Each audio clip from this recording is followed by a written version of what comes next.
ನಮಸ್ಕಾರ. ನಮ್ಮ ಸನಾತನ ಧರ್ಮದಲ್ಲಿ ಧ್ಯಾನ ಯೋಗಕ್ಕೆ ಬಹಳ ಮಹತ್ವ ಇದೆ. ಅತ್ಯಂತ ಸಹಸ್ರಾರು ವರ್ಷದ ಇತಿಹಾಸ ಈ ಧ್ಯಾನಕ್ಕೆ ಇದೆ.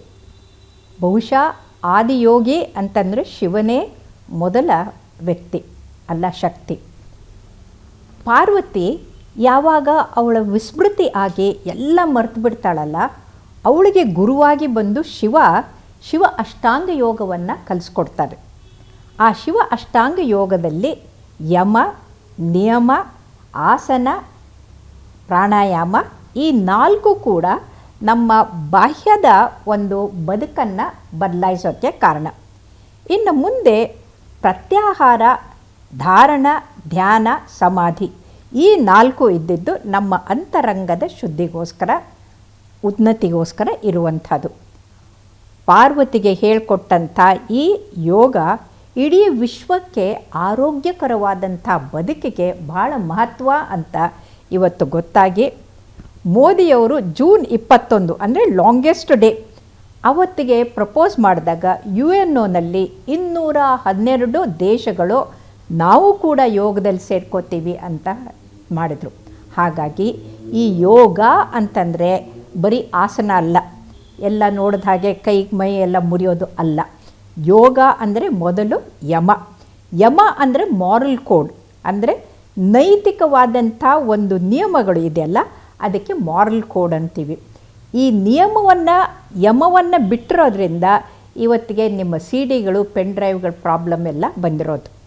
ಇನ್ನು ನಿಯಮ ಅಂತಂದರೆ ಮಾರಲ್ ಅಬ್ಸರ್ವೆನ್ಸ್, ನೈತಿಕ ಮೌಲ್ಯಗಳನ್ನು ನಮ್ಮ ಬದುಕಿನಲ್ಲಿ ಅಳವಡಿಸಿಕೊಂಡು ಬದುಕೋದಕ್ಕೆ ಅದಕ್ಕೆ ನಿಯಮ ಅಂತೀವಿ. ಆಸನ ಅಂತಂದರೆ ನಿಮಗೆಲ್ರಿಗೂ ಗೊತ್ತೇ ಇದೆ ಯಾವ ಆಸನ ಮಾಡಬೇಕು ಏನು ಅಂತಂದು. ಅದು ಸ್ಟ್ರೆಸ್ ಕಡಿಮೆ ಮಾಡ್ಕೊಳ್ಳೋಕ್ಕೆ ಶವಾಸನ ಬೆಸ್ಟ್ ಅನ್ನೋದು ತಮಗೆಲ್ರಿಗೂ ಗೊತ್ತೇ ಇದೆ. ಇನ್ನು ಪ್ರಾಣಾಯಾಮ, ಅದು ಕೂಡ ನಿಮಗೆ ಗೊತ್ತಿದೆ. ಆದರೆ ಪ್ರಾಣಾಯಾಮ ಯಾಕೆ ಮಾಡಬೇಕು ಅಂದರೆ that is the best stress buster. ನಮ್ಮ ಮನಸ್ಸಿಗೆ ಒತ್ತಡ ಹೆಚ್ಚಾಗಿ ನಮ್ಮ ಮನಸ್ಸಿನ ದುಗುಡು ಹೆಚ್ಚಾದಾಗ ಪ್ರಾಣಾಯಾಮ ಮಾಡಿ ದೊಡ್ಡ ಉಸಿರು ತಗೊಂಡಾಗ, ಪ್ರಾಣವಾಯುವನ್ನು ಒಳಗಡೆ ತಗೊಂಡಾಗ ನಮ್ಮ ಮನಸ್ಸು ಶಾಂತ ಆಗುತ್ತೆ, ಸ್ಟ್ರೆಸ್ಸು ಕಡಿಮೆ ಆಗುತ್ತೆ, ರಿಲ್ಯಾಕ್ಸ್ ಆಗಿಬಿಡ್ತೀವಿ, ಡೈಜೆಷನ್ ಕಡಿಮೆ ಆಗುತ್ತೆ, ನಮ್ಮ ಲಂಗ್ ಕೆಪಾಸಿಟಿ ಕೂಡ ಜಾಸ್ತಿ ಆಗುತ್ತೆ. ಈ ನಾಲ್ಕು ಕೂಡ ನಮ್ಮ ಬದುಕುವ ರೀತಿ ಅದು ಬಹಳ ಬಹಳ ಮುಖ್ಯ. ಇನ್ನು ಮುಂದೆ ಪ್ರತ್ಯಾಹಾರಕ್ಕೆ ಹೋದರೆ ಅಲ್ಲಿ ನಾವು ನಮ್ಮ ಪಂಚೇಂದ್ರಿಯಗಳನ್ನು ನಿಗ್ರಹ ಮಾಡಿಕೊಂಡು ಅದನ್ನು ಕಂಟ್ರೋಲ್ ಮಾಡಿಕೊಳ್ಳೋದು. ನಾವು ಯಾವುದೇ ತಪ್ಪು ದಾರಿಗೆ ಹೋಗಬೇಕಂದ್ರೆ ನಮ್ಮ ಪಂಚೇಂದ್ರಿಯಗಳ ಆಸೆ ದುರಾಸೆಯಿಂದ ವಿಷಯ ಲೋಲುಪರಾಗಿ ಇವತ್ತಿನ ಜನ ತಪ್ಪು ದಾರಿಗೆ ಹೋಗ್ತಾ ಇದ್ದಾರೆ.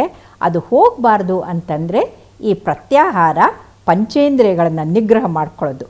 ಮುಂದೆ ಧಾರಣ ಅಂದರೆ ಕಾನ್ಸಂಟ್ರೇಷನ್, ಏಕಾಗ್ರತೆ. ನಮ್ಮ ಚಿತ್ತವನ್ನು ಒಂದೇ ದಿಕ್ಕಿನಲ್ಲಿ ಒಂದೇ ಕಾರಣಕ್ಕಾಗಿ ನಾವು ಲಕ್ಷ್ಯವನ್ನು ಗುರಿ ಇಟ್ಕೊಂಡು ಹೋಗೋದಿದೆಯಲ್ಲ, ಅದಕ್ಕೆ ನಾವು ಧಾರಣ ಅಂತೀವಿ.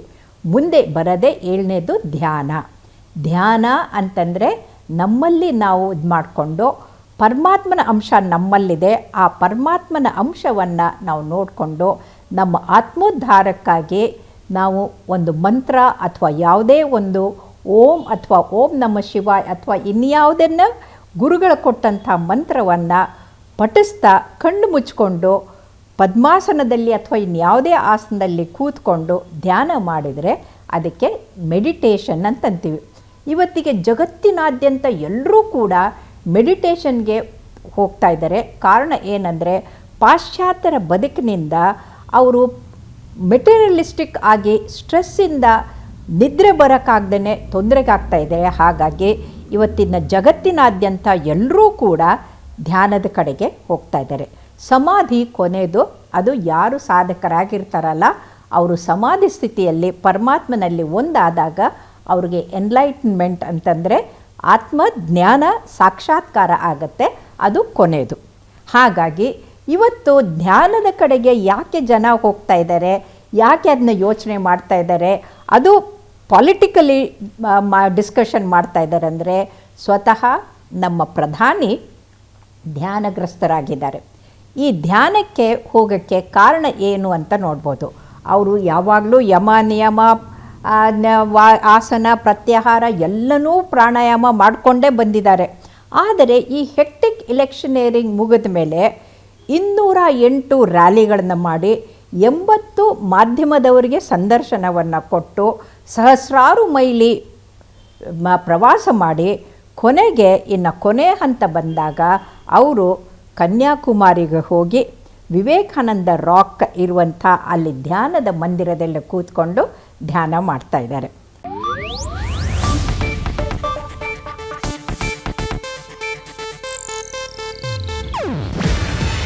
ಇದು ಏಷ್ಯಾನೆಟ್ ನ್ಯೂಸ್ ನೆಟ್ವರ್ಕ್ ಪ್ರಸ್ತುತಿ. ನೀವು ನೋಡ್ತಿದ್ದೀರಾ ಏಷ್ಯಾನೆಟ್ ಸುವರ್ಣ ನ್ಯೂಸ್.